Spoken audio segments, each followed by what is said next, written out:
오늘은 한국 전쟁이 일어난 지 67주년이 되는 날입니다.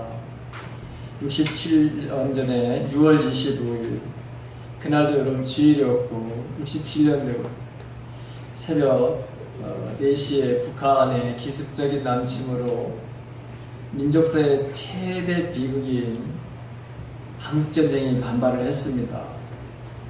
북한의 남침 조짐을 눈치채지 못한 우리 한국은 전날 장병들에게 외출, 외박을 허락해 줬다고 해요.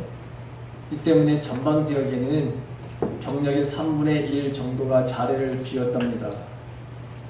당시 북한군의 병력이나 무기 체계는 남한보다 훨씬 뛰어났던 터라 전쟁이 발발한 지 3일 만에 서울이 함락이 됐습니다. 북한은 이 6.25 한국전쟁을 남한에 의한 북침이라고 주장하지만 3일 만에 서울을 점령했다는 것은 북한이 철저하게 전쟁을 준비했다는 증거입니다. 이 전쟁이 북한군의 승리로 종결되는 듯 했지만 미국이 개전 이틀 만에 유엔군 파병을 결정하면서 이게 국제전이 되어버렸습니다. 이 전쟁은 개전 3년의 만인 1953년 7월 27일 판문점에서 유엔군 사령관과 공산군 사령관 간 휴전협정으로 일단락되었습니다. 그래서 지금 여러분 우리는 휴전을 바른 상태를 유지하고 있는 거예요. 여전히 우리는 여러분 전쟁 중에 사실이 있는 거예요. 이 종결이 안 된 거예요. 6.25 전쟁은, 6.25 한국전쟁은 양측 국민 모두에게 아주 극심한 피해만 입혔을 뿐 아무런 이익이 없었던 전쟁이었습니다. 우리 한국 국군 전사자 수만 13만 7,899명이 전사를 했습니다. 민간인까지 포함하면 인명피해는 약 250만 명이 죽었습니다. 북한과 우리 다 합치면 500만 명이 전쟁으로 죽었어요. 유엔군은 15만 명이 죽었고, 이 중국군은 70만 명 이상이 이 전쟁을 통해서 생명을 잃었습니다. 이처럼 이 한국 전쟁은 정말 극심한 피해만 입혔을 뿐이지 어느 누구에게도 유익이 되지 않았던 전쟁인 것을 우리가 보게 됩니다. 북한은 이 6.25 이 한국전쟁을 자신들이 승리했다고 그렇게 주장을 한다는 거예요. 그래서 북한은 이 6.25 한국전쟁을 조국 해방전쟁 발발일이라고 이렇게 부른다고 해요. 그리고 휴전협정일인 7월 27일은 조국 해방일이다. 이렇게 정해서 1972년 이날을 기념을 지정한 데 이어서 1996년에는 전쟁에서 승리한 날이라는 의미로 전승절이라 해서 국가 명절로 격상을 해서 그래서 자기들이 자축을 하고 있다는 것입니다. 뭐가 여러분 이게 이렇게 좋아하고 자축할 여러분 일입니까? 같은 민족끼리 싸워서 500만 명 정도가 여러분 죽었어. 그것뿐입니까? 사람만 500명이에요. 또 물적으로 피해를 입은, 정신적으로 피해를 입은 일, 얼마나 큰 비극입니다. 여러분 지금 우리 민족은 통일을 바라보면 이루어야 된다는 생각을 가지고 있지만 막상 이 통일에 대해서 그렇게 심각하게 생각하지 않고 있습니다. 시간이 점점 흐르면서 이 통일에 대한 이런 마음이 점점 심각해져 가는 것을 보게 됩니다. 근데 우리는 여러분 평화 통일을 반드시 이루어야 해요. 왜 평화 통일을 이루어야 되느냐? 첫째는 민족의 생존을 위해서 그래요. 민족의 생존을 위해서. 통일은 민족의 생존의 문제예요. 민족의 생존을 위한다는 미명 아래 무기를 남북한 양쪽이 계속해서 신무기, 더 센 무기, 여러분 이런 무기들을 바로 개발해내고 있어요. 그래서 북한은 여러분 핵을 가지고 있어요. 몇 개를 가지고 있는 것조차도 여러분 알 수도 없이. 여러분 우리도 그 핵무기로부터 이 주한미군을 보호하고 우리 국민을 보호하기 위해서 사드를 설치했는데 이게 여러분 얼마나 지금 국가적인 또 이게 문제가 돼서 이걸 설치해야 되느냐 말아야 되느냐 철거를 해야 되느냐 계속 이걸 유지해야 되느냐 국론이 바로 분열이 되었어요. 이번 한미 정상회담 때 주된 것이 사드 문제가 이게 이 주된 문제로다가 될 거라. 북한의 핵 문제와 이 사드 문제가 여러분 얼마나 많은 문제가 있는데 이 문제를 가지고 이렇게 위험한 뭔가를 많으면 많을수록 모든 사람들에게 해가 되는 거예요. 그렇죠. 여러분들 집에 위험한 물건이 많아 보십시오. 그 물건들이 여러분 언젠가 우리에게 유익을 줄 거라고 여러분 착각을 하는데 그렇지 않습니다. 위험한 물건은 빨리 치워야 되는 거예요. 6.25 한국 전쟁 때 남북한이 바로 저같이 500만이 여러분 죽었다고 하는데 만약에 전쟁이 바로 다시 재발되면 반발하면은 이게 한국 전쟁이 재발이 되는 건데 다시 바로 여러분 잠시 휴전에서 다시 전쟁이 일어나는 거잖아요. 그런데 만약에 전쟁이 발발하면 어떻게 되겠습니까? 여러분 국가가 여러분 이게 없어지는 나라가 여러분 없어지는 거예요. 생존이 여러분 불가능한 거예요. 그렇기 때문에 이 평화통일은 이건 해도 되고 안 해도 되는 그런 문제가 아닙니다. 앞으로 반드시 우리는 이것이 평화적으로 통일을 이루어야 될 민족의 생존의 문제라고 하는 걸 우리가 알아야 돼요. 두 번째는 왜 우리가 평화통일을 해야 되느냐? 인간의 기본적인 권리와 복지를 위해서 반드시 해야 됩니다. 어느 사회도 불평등은 존재해요. 아무리 선진국이라 하고 민주주의가 아주 꽃피는 나라라고 할지라도 그 나라 깊숙이 들어가게 되면은 다양한 문제를 가지고 사람들이 아파하고 고통스러운 문제들이 있습니다. 자, 북한을 바라보십시오. 20만 명이 넘는 정치범 수용소에 갇혀있는 이 사상범들, 또 30만 명의 여러분, 만 명의 그 탈북자들이 지금 전 세계에 흩어져 있어요. 이들의 바로 생명이 위태위태하고 살아갈 바로 삶이 그렇게 쉽지 않다고 하는 것을 우리는 이만가별 이제 만나러 갑시다 그 프로그램을 보면 여러분 알 수 있어요. 저도 가끔씩 가다가 여러분 그 이만갑을 봐요. 그럼 정말 여러분들 볼 때마다 거기 나와서 한 번도 눈물을 안 흘리는 그런 일이 없어요. 아마 여러분들도 그 프로그램을 보면서 마음에 울분도 생기기도 하지만 남모르게 눈물을 바로 흘리는 그런 일들도 있었을 것입니다. 여러분 우리 바로 여러분 현실은 어떻습니까? 이 땅의 비정규적인 노동자 문제를 이걸 해결하자 일자리 창출 대통령이 첫 번째로 내세워서 지금 하고 있지만 이 문제가 하루 이틀에 끝나는 문제고 몇 년 안에 끝나는 문제도 아니에요. 극심한 이 지금 빈부격차의 문제 이걸 어떻게 해소해보자. 얼마나 여러분 애들을 바로 쓰고 있습니까? 청년 실업 이거 정말 심각한 문제 중에 또 하나죠. 젊은이들이 미래에 대한 희망이 사라진 그런 곳에서 산다고 하는 것, 이 얼마나 비극적인 말인지 모릅니다. 그런데 양쪽의 군사비는 점점 더 천문학적인 액수로 늘어가고 있습니다. 복지 형상을 위해 써도 모자라는 이 엄청난 돈이 여러분 군사비로 지출되고 있습니다. 그래서 우리는 평화통일이 반드시 이루어야 되는 거예요. 세 번째는 민족의 주권을 바로 회복하기 위해서 우리는 평화통일을 해야 됩니다. 우리 민족 분단은 민족 주권을 바로 상실케 하고 있습니다. 다시 말하면 강대국들에 의해서 주변에 있는 나라들에 의해서 우리가 종속되어져 간다고 하는 것입니다. 강대국 사이의 군사적, 경제적 원조를 의지하기 때문에 북한은 러시아와 중국의 주권 국가로서 역할을 하지 못하는 것을 보게 돼요. 늘 남북한은 불리한 외교를 바로 하고 있고 굴욕적인 외교를 바로 해야 되는 바로 이런 형편에 놓여져 있습니다.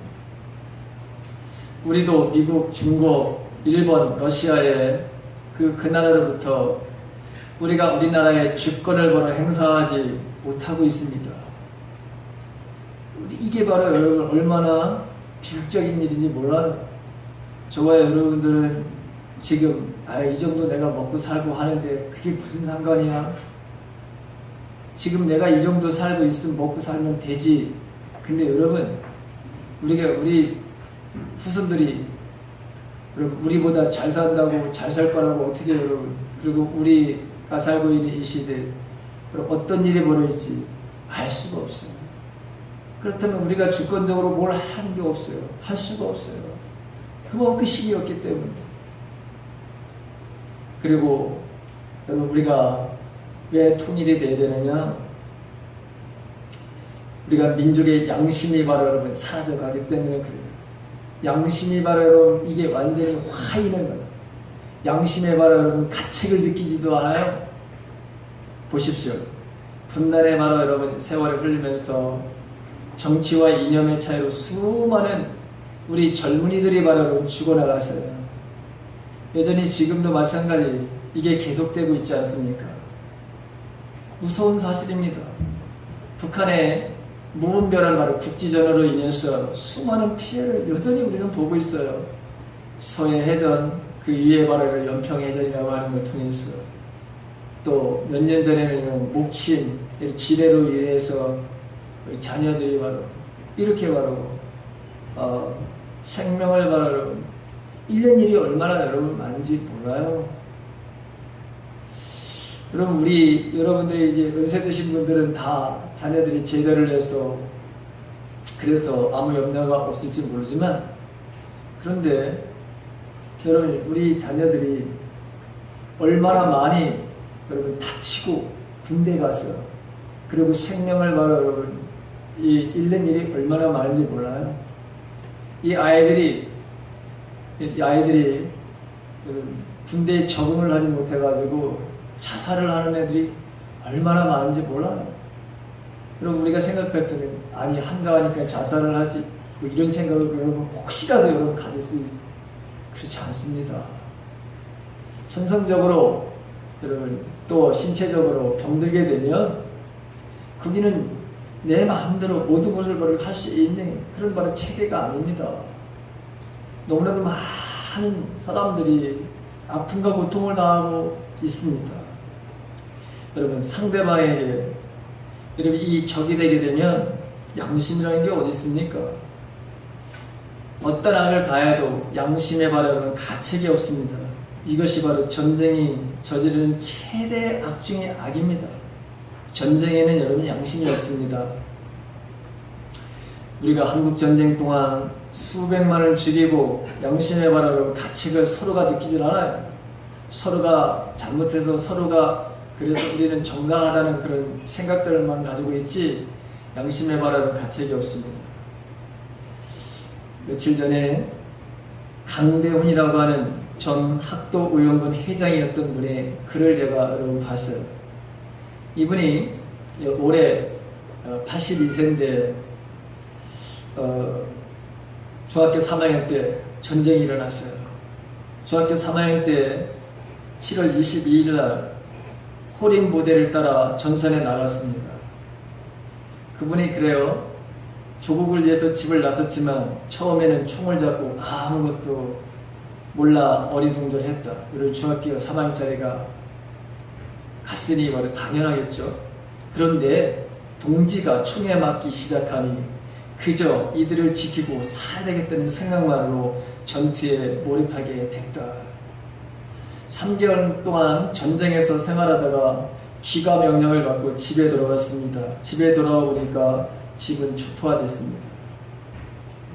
나라를 지키기 위해서 총대를 맨 사이 부모와 8남매 중 5형제가 북한군에 의해서 물살당합니다. 이분은 자신이 부모나 다름없다는 생각에 이를 악물고 대학 공부까지 마치고 교단에서 수십 년 동안 교단에서 생활을 했는데 참전용사 신청을 하지 않았습니다.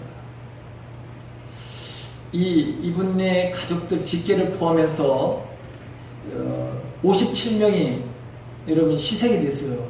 죽었어요. 전쟁통에. 이 가족이 57명이나 친척들까지 다 해서.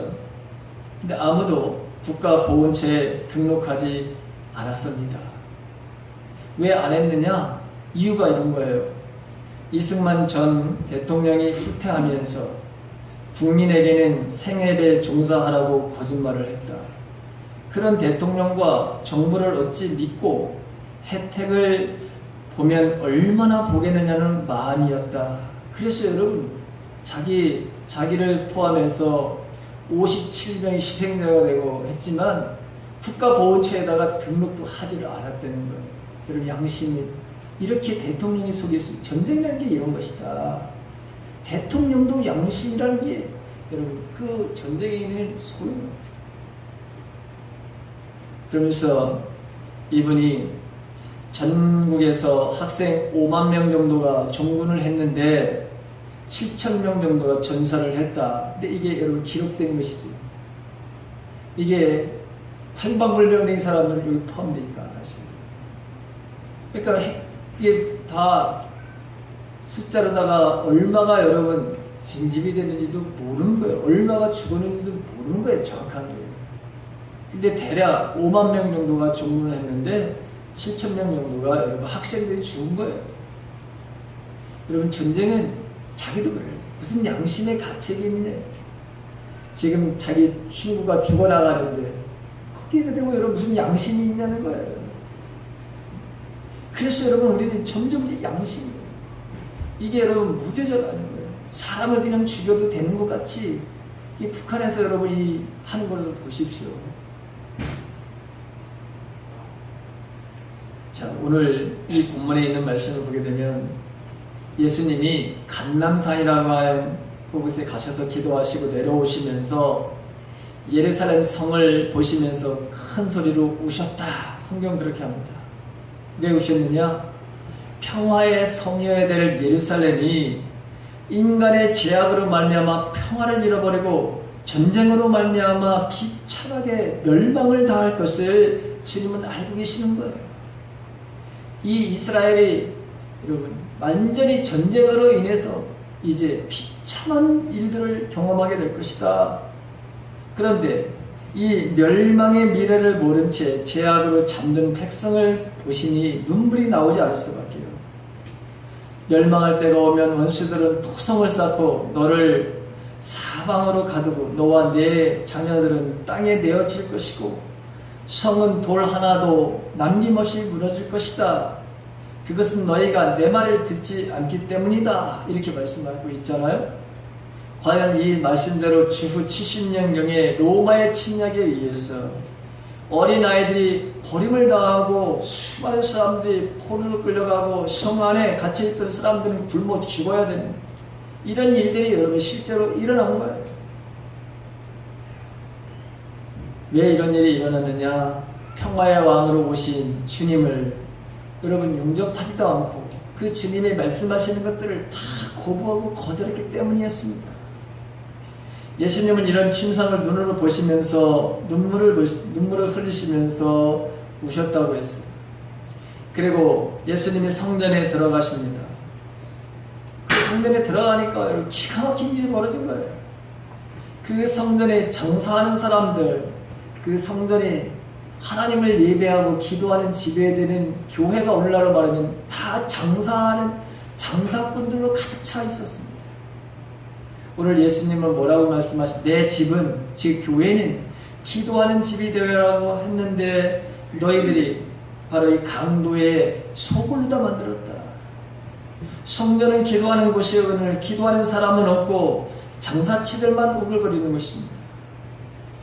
그것은 성전에 오는 사람들이 먼 곳에서 여러분 오기 때문에 재물을 가지고 올 수가 없어서 그래서 성전 바깥에 가까운 곳에서 바칠 수 있도록 그렇게 동물을 사서 그런 편의를 도와줬는데 근데 바로 여러분 그 장사치들이 이제는 뭐예요? 바깥에서 이제는 하는 게 아니라 오히려 교회 안에 들어와 성전 안에 들어와서 아예 자리를 깔았어요. 그리고 그 성전 안에서 여러분 이 짐승들이 말이죠. 이게 바로 여러분 성전에 와 온 뜰을 밟게 하고 울음소리를 내게 하고 또 돈을 받고 여러분 팔고 이권을 가지고 여러분 이런 장사를 바로 했던 것이죠. 이렇게 성전 마당 안에 온통 이 시장이 바로 여러분 들어선 거예요. 이것은 제사장들이 부정한 마음으로 이것을 허락하고 물질적인 이득을 취하고 있었던 것을 말합니다. 그래서 예수님은 성전을 강도의 소굴이라고 바로 이렇게 비판을 하시면서 그 장사하는 사람들의 그 상을 다 바로 둘러 엎으시는 것이죠. 이스라엘 민족의 멸망의 원인이 바로 하나님을 버린 이 성전의 바로 타락에서부터 시작되었다는 것을 말씀하고 있습니다. 물론 멸망의 원인이 정치, 경제, 사회, 정신적, 도덕적인 많은 이유가 있습니다. 그러나 이스라엘에게 있어서 가장 큰 바로 이 멸망의 원인은 어디에 있었는가? 그것은 하나님을 잃어버린 것이었습니다. 바로 성전의 타락입니다. 기도해야 될 집이 그리고 하나님의 집이 장사하는 사람들로도 가득 찼다. 그만큼 바로 하나님보다는 세상의 물질에 대해서 이 이스라엘 사람들이 타락에 바라는 삶을 살아갔다고 하는 것이죠. 예수님이 왜 우셨습니까? 그것은 예루살렘의 멸망 때문입니다. 더 큰 이유는 하나님을 섬기고 기도해야 할 사람들이 부패했기 때문입니다. 그러므로 이 민족의 평화, 통일, 미래의 민족의 바라를 살 길은 여러분 어디에 있을까요? 그것은 오늘 예수님이 오시고 발걸음으로 성전을 옮기신 것을 우리가 이 본문을 통해서 여러분 우리가 어떻게 해야 되는지를 말씀해 주고 있어요. 저와 여러분들이 기도하는 백성이 되어야 된다는 것입니다. 우리가 여러분 기도하는 백성, 물론 우리는 나라와 민족을 위해서 여러분 날마다 기도합니다. 그러나 더욱더 우리가 여러분 저와 여러분들이 정말 나라와 민족을 위해서 6월달만 후기의 달이 아니라 우리는 365일 늘 이 나라 이 민족을 위해서 기도해야 합니다. 주님의 교회에서 여러분들의 삶의 현장에서 어디든지 여러분 기도해야 됩니다. 이 땅의 평화 통일을 바라기 위해서 여러분들 기도해야 합니다. 여러분 오늘 저는 먼저 내 자신과 내 가족과 내 이웃과 더 나가서 여러분 우리가 여러분 민족의 평화 통일을 위해서 반드시 우리가 해야 될 일이 있습니다. 여러분 우리가 그래야지만 여러분 이 민족에도 평화가 있고요. 여러분들의 가정에도 평화가 있고요. 또 여러분과 하나님과의 바라는 평화의 삶을 살 수 있습니다. 그것이 어떤 것이냐? 오늘 이 두 본문을 통해서 우리가 반드시 해야 될 것이 있는데 그것이 첫 번째는 주님을 평화의 왕으로 모시고 그분의 가르침대로 우리가 살아야 된다고 하는 거예요. 예수님은 너희가 평화에 관한 일을 알았다면 좋을 뻔할 거니와 지금은 내 눈에 숨기었다 이렇게 말씀하십니다. 주님이 하시는 일은 모두가 다 평화의 일, 주님의 일이었습니다. 예수님이 이 땅에 평화의 왕으로 오셨다고 말씀하고 있습니다. 주님은 인류의 평화를 위해서 십자가 위에서 여러분 죽으십니다. 주님이 하나님과 원수된 죄인들과 화목해 하려고 스스로가 바로 제물이 되셨습니다. 그래서 오늘 신약에 보게 되면 유대인과 이방인의 담을 하시고 화평하게 하셨다 이렇게 말하고 있습니다. 옛날에 우리 성전에 가게 되면 이방인들이 머무르는 것이 있고 유대인들이 머무르는 것이 있고 여자들이 머무르는 것이 있고 남자들만 들어가는 것이 있습니다. 근데 예수님은 완전히 이 모든 것들을 바로 여러분 다 허무십니다. 이 담을 바로 여러분 다 허무시는데, 그게 바로 십자가를 통해서 여러분 다 허무시는, 인간의 바로 여러분 이 인종, 어떤 여러분 계급, 이 모든 것들이 주님 안에서는 다 바로 여러분 소용이 없는 거예요. 그래서 주님은 이 모든 것들을 바로 허루르고 이 땅에 바로 여러분 오신 것을 보게 됩니다. 예수님은 평화의 왕으로 이 땅에 오셔서 이 평화를 바로 여러분 이루시는 것을 무엇보다도 여러분 하신 그런 분이십니다. 그래서 먼저는 우리가 하나님과의 온전한 평화의 삶을 살아야 돼요. 저와 여러분들이 평화롭지 못하면, 하나님과의 평화롭지 못하면 절대로 우리는 이 세상에 살아가는 게 너무너무 여러분 어렵으신 거예요. 여러분들의 마음에 평화가 없으면 당장 여러분 잠을 잘 수도 없어요. 오늘 밤에도 여러분들에게 조그만 불안한 마음이 여러분 만약에 생기게 되면 여러분들이 깊은 잠을 잘 수 없어요. 일주일만 여러분, 일주일 아니라 단 3일만 눈을 바로 여러분 똑바로 여러분 우리가 뜨고서 3일 동안만 여러분 치세요. 바로 여기서 예외 없어요. 여러분들도 다 바로 여러분 뭐죠? 다 환자가 될 거예요. 그렇기 때문에 하나님이 주시는 이 평화가 절대적으로 여러분 필요한 거예요. 그래서 오늘 예수님 나는 바로 여러분 평화, 그는 평화 왕이시다. 그는 우리의 화평이시다. 이렇게 평화라 이렇게 말씀하십니다. 주님이 바로 하셨던 일. 그래서 저와 여러분들이 먼저는 주님과의 이 평화, 그 다음에 이 평화를 얻은 사람들이 사람들과의 평화의 삶을 살아가야 돼요. 그리고 사람과 자연과의 바로 평화의 삶을 살아가야 되는 것입니다. 또 자연과의 바로 이런 평화가 있어야 됩니다. 이 땅에는 그래서 이런 평화의 바로 여러분 삶을 살는 것은 오직 주님이 이 땅에 평화의 왕으로 오신 그 예수님을 우리가 모시고 그분이 하셨던 바로 삶의 모습을 우리가 그대로 바로 여러분 실천하며 살아갈 때만이 이 땅에 진정한 평화가 있는 거예요. 저와 여러분들에게 평화가 있는 거예요. 내 자신의 평화가 없으면 내 가족과의 평화를 이룰 수 없습니다. 내가 여러분 마음의 평화가 없으면 내 친척들과의, 내 이웃들과의 여러분 평화의 삶을 살아갈 수가 없습니다. 그래서 오늘 우리가 바로 평화의 삶을 살아야 되는데, 우리가 가는 곳마다 분쟁이 있으면 화해자의 삶을 살아야 되는 것이고, 미움이 있는 곳에 바로 사랑을 심어야 되는 것이고, 분열이 바로 있는 곳에 일치를 바로 이루는 삶들을 살아야 되는 것이고, 다툼이 있는 곳에 화해를 남겨야 될 삶이 저와 여러분들의 삶이라고 하는 것이죠.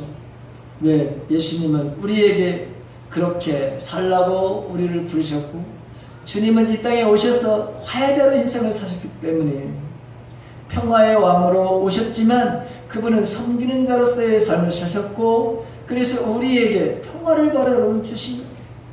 하나님과의 평화, 사람들과의 평화, 이 모든 것들을 바로 가능하게 하셨어요. 그래서 저와 여러분들은 평화의 도구로서의 삶을 살아야 됩니다. 세계 역사상 70년이 넘도록 분단국가로 유일하게 서로 원수가 된 나라는 우리나라뿐이죠. 맨날 청문회에 나와서 국방장관이나 아니면 여러분 대통령에게 우리의 적은 누굽니까? 우리의 주적은 누굽니까? 여러분 이 문제를 대통령이 되고 장관이 되는 사람들보다 매일 물어봐야 될 바로 여러분 질문이 이거예요. 얼마나 비극적인 것입니까?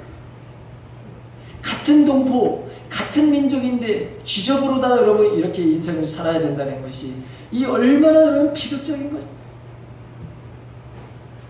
오늘 평화의 주님이 보여주시고 행하셨던 삶을 통해서 이루어가는 이 평화, 이것이 저와 여러분들의 삶들 속에 있어지길 간절히 바랍니다.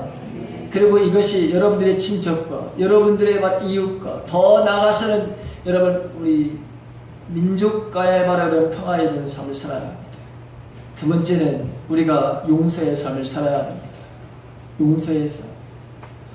주님은 우리들에게 하나님과 용서하는 그 삶을 이루셨습니다. 그래서 오늘 우리에게도 용서의 삶을 살아야, 그래야 내 마음에 평화가 있고 다른 사람들과의 평화의 바라는 삶을 살아갈 수 있다고 하는 것입니다. 예수님은 우리에게 십자가의 사랑을 통해 용서의 삶을 원하십니다. 우리는 어떤 사람도 미워해서는 안 됩니다. 끝까지 사랑해야 합니다. 원수까지도 용서해야 합니다. 우리는 평화의 바로 사람들로 우리를 부르심을 받았다고 하는 것. 원수된 것과 중간에 막힌 담을 십자가의 사랑으로 허무는 삶을 사셨던 그 예수님. 그래서 오늘도 우리도 말해 여러분 이 용서의 삶을 살아야 된다고 하는 거예요. 용서하고 여러분 화해의 삶을 살았던 사랑의 삶을 살았던 저는 우리 한국 역사에 여러 가지 다양한 사람들이 정말 하나님의 말씀대로 산 사람들이 있지만 그 중에서도 여러분 손양원 목사님에 대한 이야기. 여러분 이 손양원 목사님 1948년 10월 19일 날 여수 반란 사건이 일어나죠. 사랑하던 믿음의 바로 두 아들 동인군과 동신 이 아들들이 여러분 공산군에 폭도들이 잡혀가지고 10월 21일 순천 경찰서 뒷마당에서 총살을 당합니다. 반란 사건이 진압되고 두 아들을 죽인 안재선이라고 하는 이 사람이 잡힙니다. 이 소식을 들은 손양원 목사님은 밤새워 통곡하고 기도하고 교회를 나오면서 이렇게 말했습니다. 저 영혼이 불쌍해서 어쩌나. 내 아들들은 죽어서 천국을 갔지만 안재선은 죽으면 지옥을 갔던데 저 영혼이 불쌍해서 어쩌나. 손양원 목사님의 마음에 이 커다란 사랑의 폭풍이 일어나고 있었습니다. 그를 살려야 한다. 그를 용서해야 한다. 그를 사랑해야 한다. 10월 26일 두 아들의 시체를 담은 관이 애양원뜰에 도착했을 때 손양원 목사님과 정양순 사모는 관 위에 엎어져서 울부짖으면서 비통해했습니다. 두 아들을 잃은 그런 비통함이 여러분 컸지만 그거보다도 이 손양원 목사님은 그 자기 아들을 죽인 이 안재선이라고 하는 이 사람을 용서하고 사랑하기로 여러분 작정을 합니다. 결심을 합니다. 두 아들을 죽인 안재선이 체포되어 총살을 당하게 되었다는 소식을 듣고 손 목사는 계엄사령관에게 딸을 보냅니다. 그를 사면할 것을 간청하죠.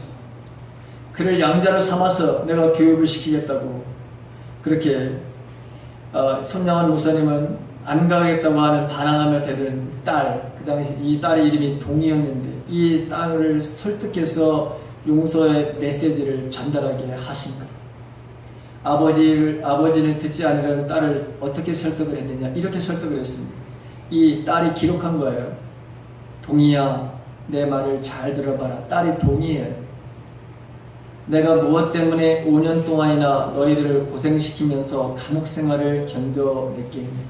이 목사님은 전에도 여러분 감옥 생활을 하신 거예요.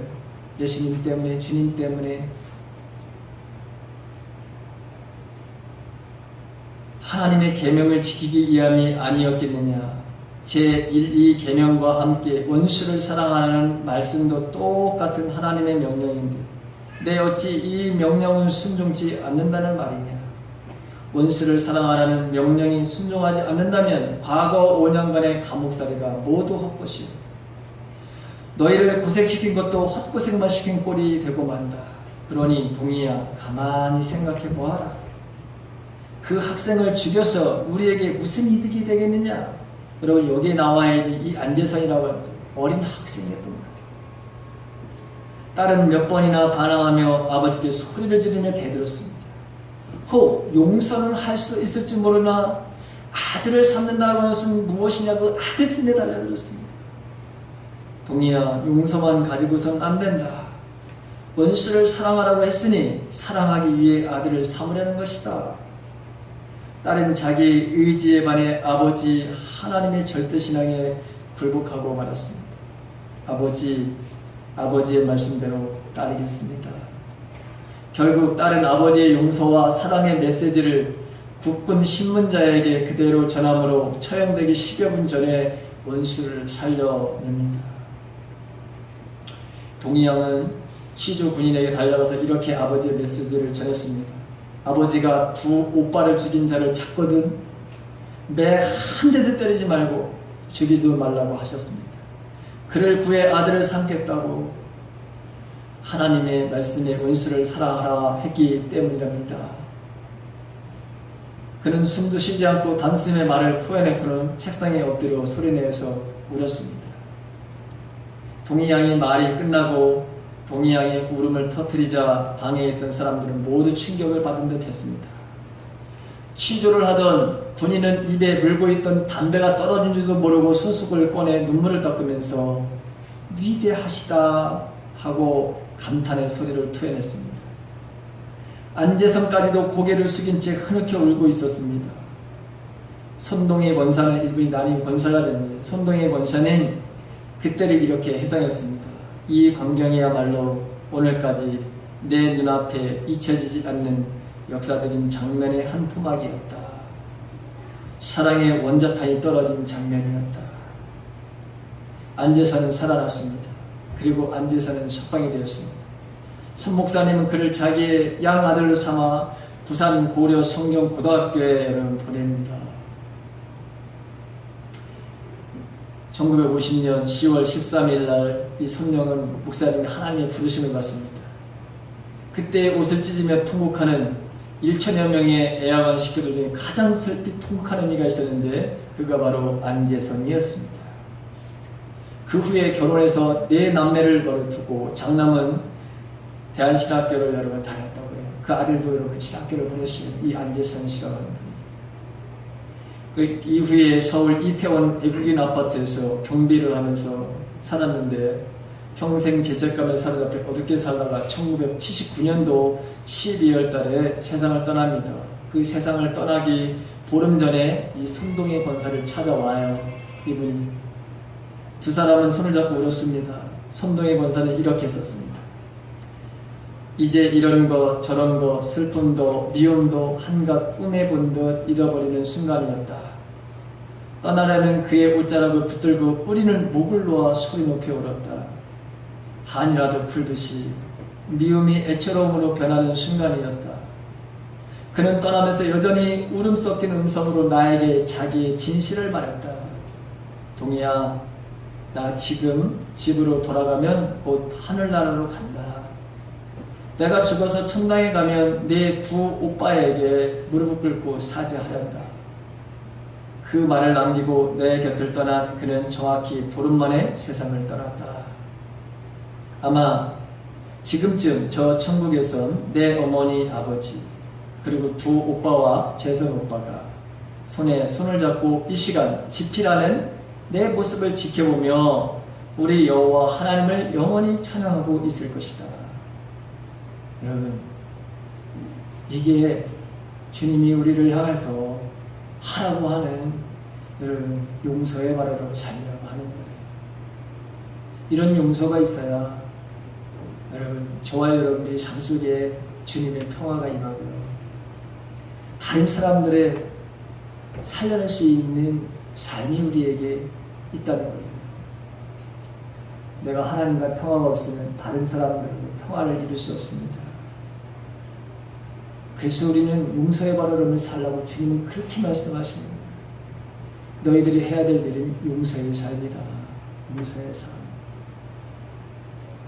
마지막으로 우리가 주님과의 이 평화의 삶, 이웃과의 또 지적과의 그 어떤 사람과의 평화의 삶, 더 나아가서는 여러분 우리의 민족이 통일을 위한 이 북한 동포들을 위해서 여러분 우리가 그들을 바라볼 평화의 바른 삶을 살기 위해서는 어떻게 해야 되느냐?